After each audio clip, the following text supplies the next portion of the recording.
do a quick intro and I'll talk a little bit about manufacturing and outsourcing companies, and we'll discuss some of the reasons that many of these companies choose Macedonia.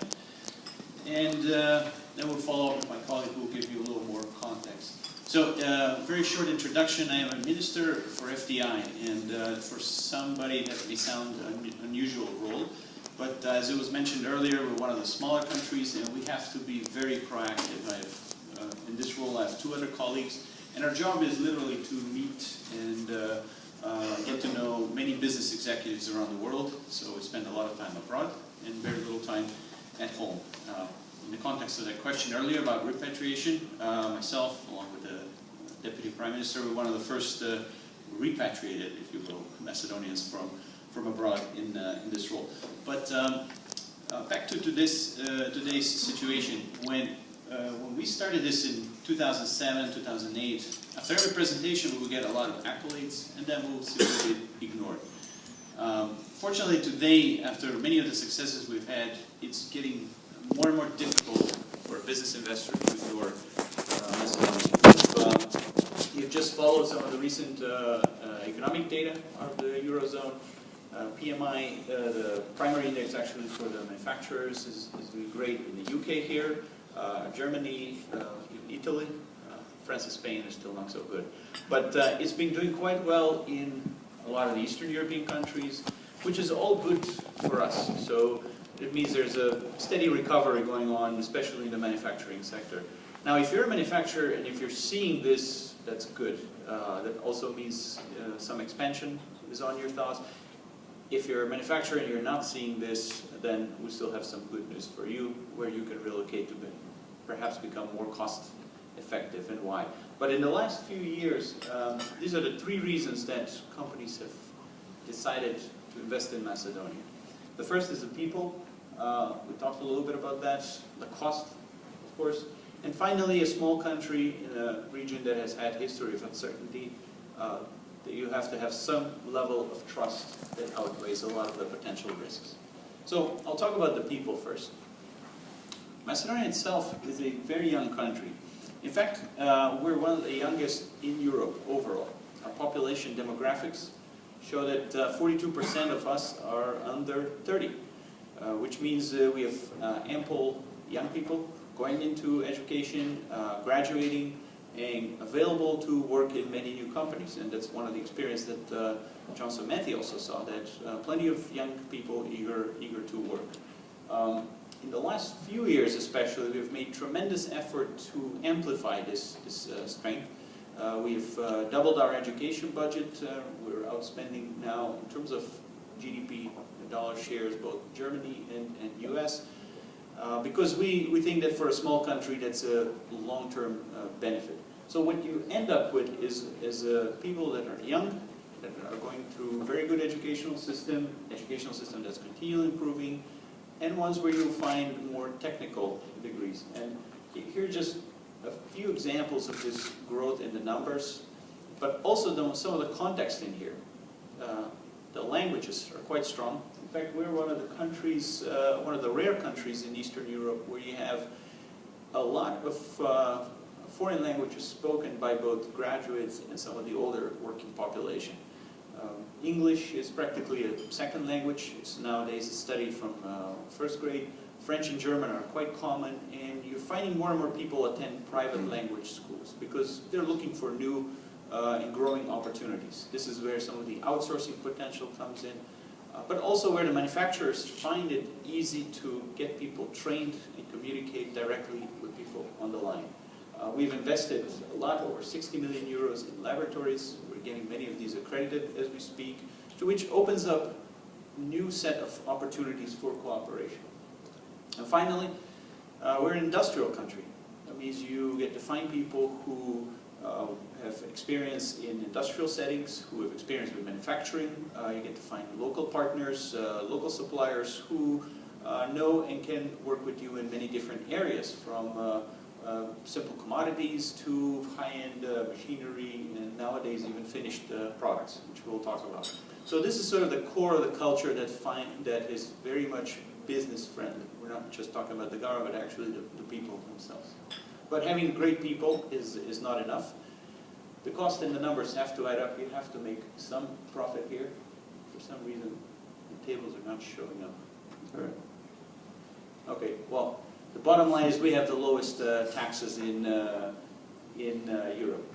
In fact, so much so to the point where one of the anti-crisis measures we implemented, and now we're keeping permanent, is that we are allowing companies to pay no corporate taxes if they retain the earnings and keep reinvesting. If they pay out dividends, then it's only 10%. The personal income taxes are also only 10%, which are the lowest actually in all of Eastern Europe. But the key point here is that with the lowest payroll taxes, with many of these low taxes and double taxation avoidance treaties, tax is one of the issues in Macedonia that you really do not have to worry about, because we've made it simple, payments are now electronic, so it's one of those things you can just chalk it off as an expense and move on. But taxes do not produce things, do not work for you, it's people. So when you look for a low-cost location, whether it's manufacturing or outsourcing location across Eastern Europe, Macedonia offers anywhere between 20 and 50% wage cost competitiveness. That means you can get to the point of almost Chinese level cost structure in Macedonia for manufacturing and similarly for outsourcing. We've done many benchmarks with companies who have compared their operations in China and operations in India and elsewhere to the total cost of actually running. So on an hourly cost basis, we're actually one of the most competitive locations in Europe.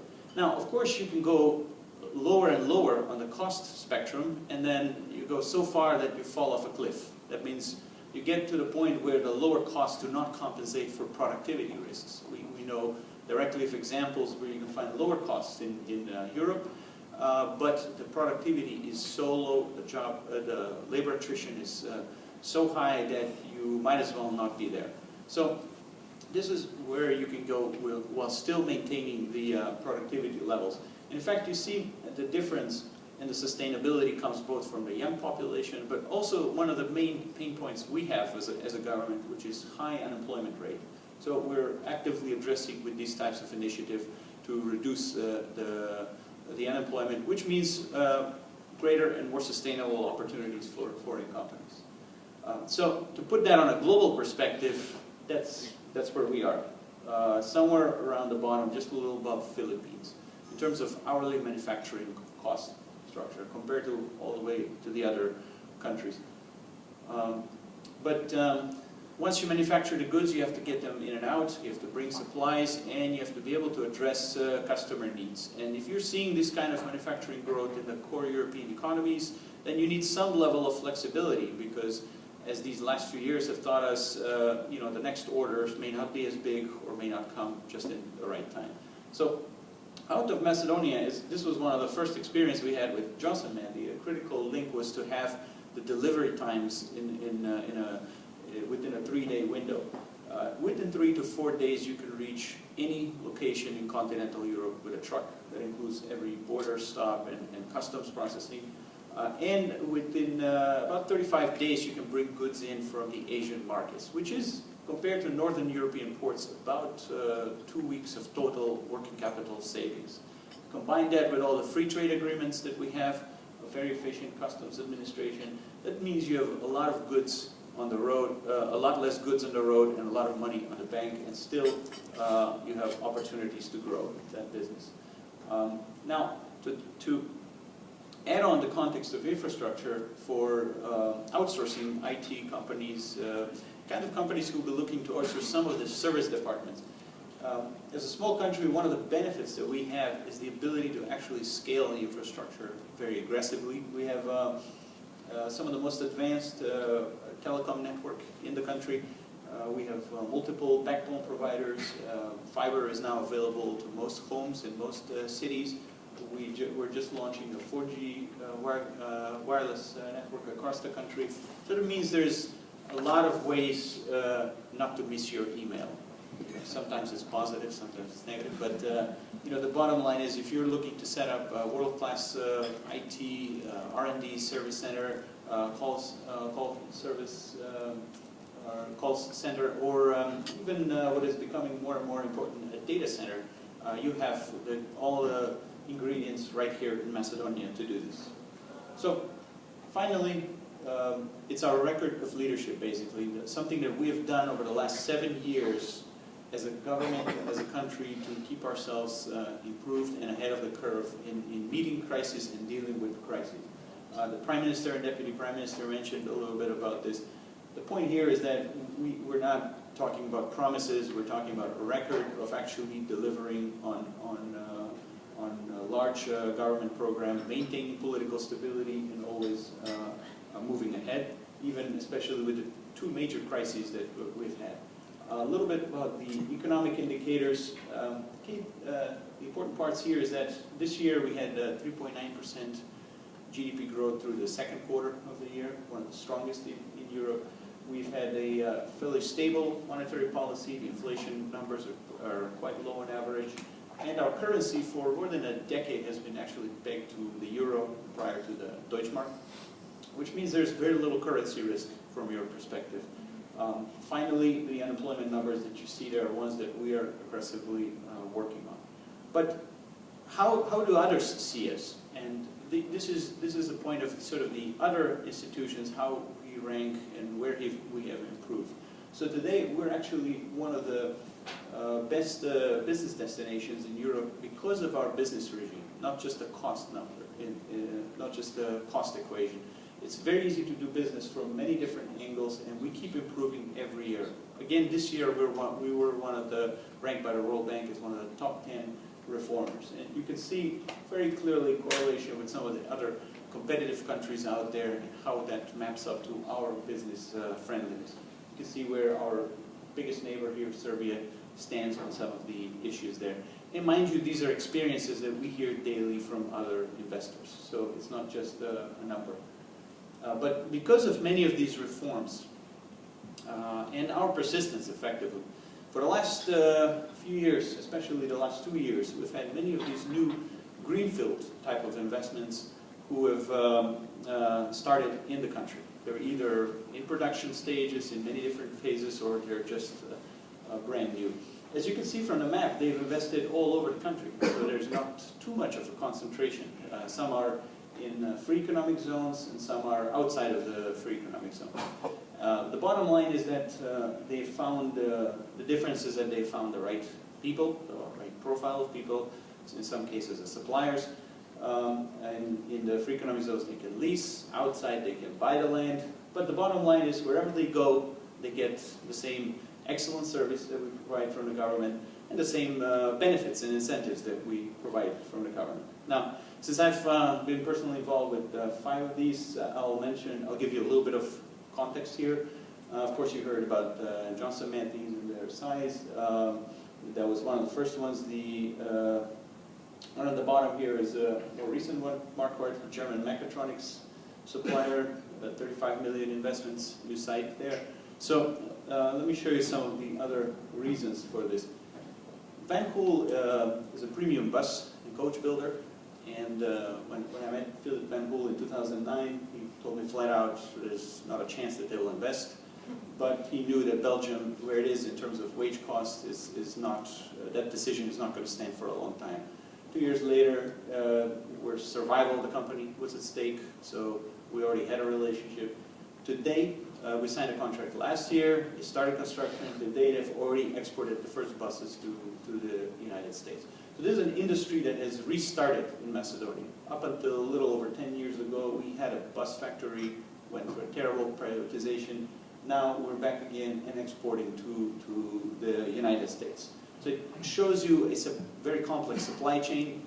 Engines, transmissions coming from US to Macedonia, other parts from around Europe coming to Macedonia, and more of this stuff will get localized. And all of it going back to the United States, still at a premium quality and cost advantage that beats Chinese suppliers, actually. So FDI Intelligence, this was actually a big surprise to us, but also a big surprise to the company Drexelmeier, which is very much a PR shy. This was one of the few PR that they had to issue just to see how far their investment has gained attention. These are examples of the other two more labor-intensive but very much time-sensitive investments. In Vitola, we have Crombie and Schubert. In Kawadaci, we have Drexelmeier. So the new Mercedes C-Class will have parts arriving directly from this town, and the new, from next year, Audi A4 will have also parts coming from here. So very important premium brands for the German economy are dependent right here on Macedonia. So there's always one more thing. It's a very friendly country. You've seen it from the pictures, and I hope you've seen it in the break from the rest of us coming from the country. But more and more expats are finding it easier to just stay and find new opportunities than leave new contracts. And we have some of the best wines east of Italy, in this case. So we do have a one-stop shop approach. We tailor a lot of things, and as was the case with Johnson Matthey, we do get to know your business before you're on the ground. That way we can help you. And from this, I'll leave things to my colleague to give you a little more context for other industries and the free economic zones, and then we'll take some questions. Thank you.